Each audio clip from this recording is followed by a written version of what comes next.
यहां से मिट्टी खोद के देख लेना, इस मिट्टी के अंदर हिंदू, मुसलमान, सिख, ईसाई सबका रक्त मिलेगा इस आजादी के लिए। लेकिन उसके बाद ऐसी क्या बात आई कि हिंदू और मुसलमान हमेशा के लिए एक दूसरे के दुश्मन हो गए। जवाहरलाल नेहरू और मोहम्मद अली जिन्ना दोनों को राजनीति का कीड़ा था, दोनों को प्रधानमंत्री बनना था। जिन्ना को बोले अपने मोमडन मुसलमान एक तरफ ले जा और न्यारा पाकिस्तान बना दे, तेरे को प्रधानमंत्री बनना, तू वहां बन जा। और जवाहरलाल बोला मैं हिंदुओं पर राजनीति करूंगा, इनका प्रधानमंत्री मैं बनूंगा। दो देश अलग हुए सिर्फ राजनीति के लिए। जब राजनीति के लिए दो देश अलग हुए, हिंदू मुसलमानों में इन लोगों ने, इनकी तुच्छी राजनीति ने मारकाट मचवा दी। उस मारकाट के अंदर मेवात का भी नंबर आता है। जब मेवात का नंबर आया, मेवातियों को बोला गया हिंदुस्तान को खाली करो, यह आप लोगों का देश नहीं है, पाकिस्तान चले जाओ। दिल्ली से रेल के अंदर बैठाते थे, आप लोगों को पाकिस्तान भेज देते थे। उस वक्त मेवातियों ने कहा हमारा हिंदुस्तान है, हिंदुस्तान किसी के बाप का नहीं, हम रहेंगे हिंदुस्तान में। और अगर पाकिस्तान लेके जाना है तो हमारी लाश को लेके जा सकते हो, जिंदा मेवाती को नहीं। इस बात का पता लगता है कि मेवातियों ने जिद पकड़ ली। देश के सबसे बड़े नेता उस वक्त के बापू गांधी को बुलाया गया कि ये ही मना सकता है इन लोगों को और कोई नहीं। ये हटीले हैं, ये जिस चीज पर अड़ जाते हैं जान दे देते हैं, वापिस नहीं हटते। आपके मेवात नू के अंदर घासेड़ा गांव है, वहां पे बापू गांधी जी आए। गांधी ने आप लोगों को मनाया, तुम्हारे को अच्छी सुविधा दिलवाऊंगा, अच्छी फैसिलिटी दिलवाऊंगा, आप लोग यहां से पाकिस्तान चले जाओ, वापिस आ जाओगे शांति होने के बाद। ये गांधी के शब्द थे। उसी वक्त एक मेवाती बुजुर्ग ने खड़ा होकर कहा गांधी जी हमारे को हमारे देश के अंदर मिट्टी दे दो, मिट्टी नसीब करवा दो, वो काफी है, देश को छोड़ के नहीं जाएंगे। ये बात सुनने के बाद गांधी ने ऐलान किया मेवाती हिंदुस्तान की रीढ़ की हड्डी है और मेवाती यही रहेगा। अब बात आती है आप लोग पिछड़ क्यों रहे हो? मेवात की खबर पढ़ के देखते हो कभी? हमारी साइड जो अखबार आता है, टीवी आता है, उसमें दिखाया जाता है मेवात मिनी पाकिस्तान है। मेवात के अंदर तो बलात्कार होते हैं, मेवात के अंदर आदमियों को काटा जाता है। हमारी नई यूथ, युवा पीढ़ी उस अखबार को पढ़ती है, कच्चेदारियों की बातें सच मान के उस पे अमल करती है।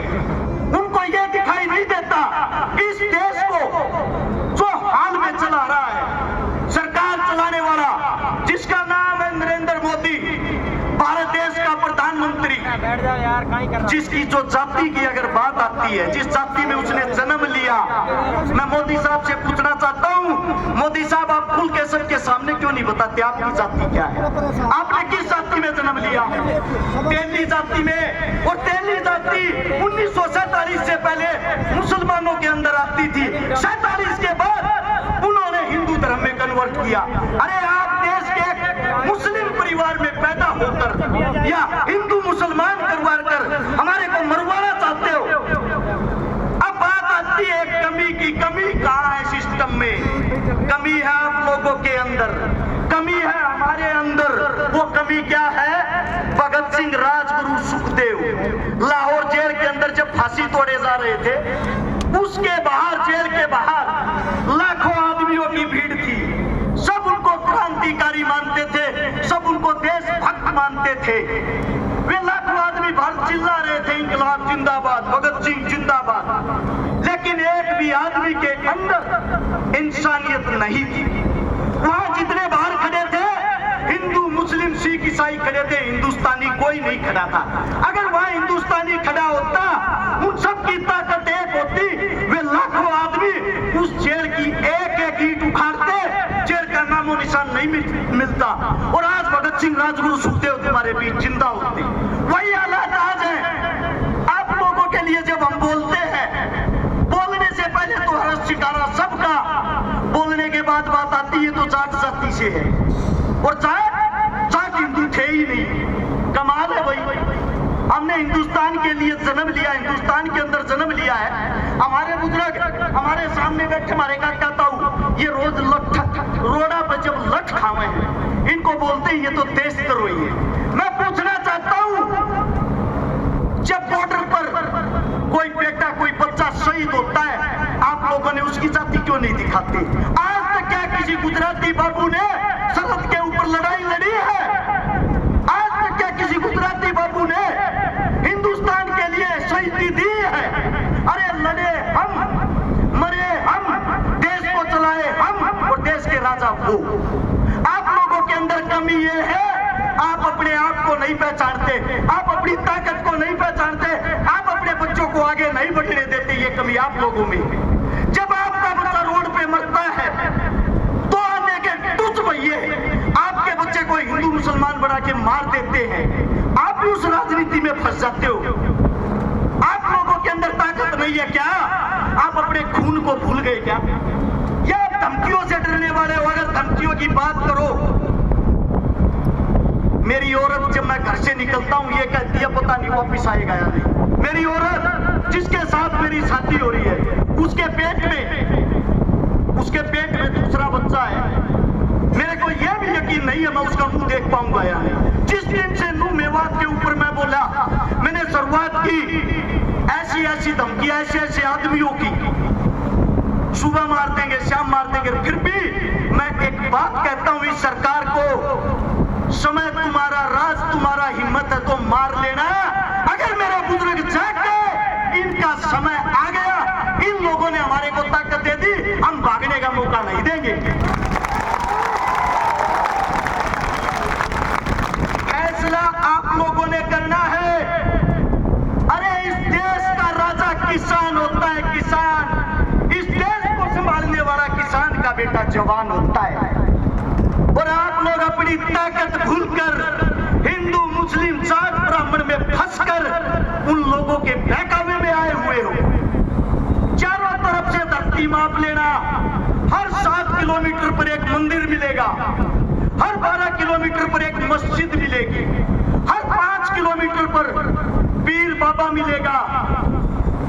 मैं आप सभी साथियों से एक बात पूछना चाहता हूं, सच बताना, दिल से बताना, क्या एक भी हिंदुस्तान का राजा शिक्षा, स्वास्थ्य, रोजगार, पढ़ाई लिखाई की बातें करता है? जरूरत ही नहीं, क्योंकि उनको मजा आ गया है। हिंदू मुस्लिम उनकी खुराक हो गई है। आप लोगों को लड़ाओ, कुर्सी पाओ, और फिर आप लोग भाड़ में जाओ। अरे आप लोग कब जागोगे?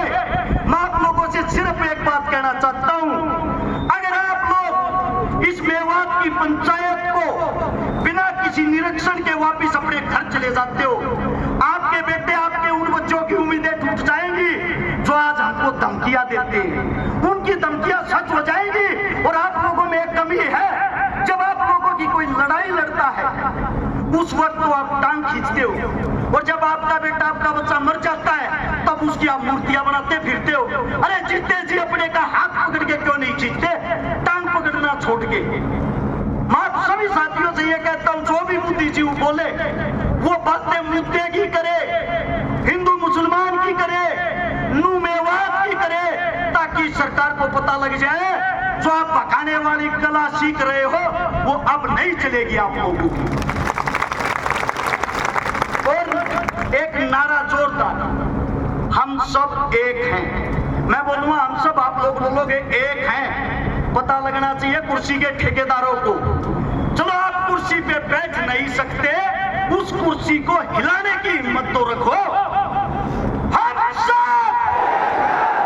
सब इंकलाब, इंकलाब। कोई मेरे मुख से गलत शब्द गलत बात निकली, आपका बच्चा आपका बेटा हूं, हाथ जोड़ के आपके चरणों में माफी चाहता हूं। राम राम, नमस्कार, जय हिंद।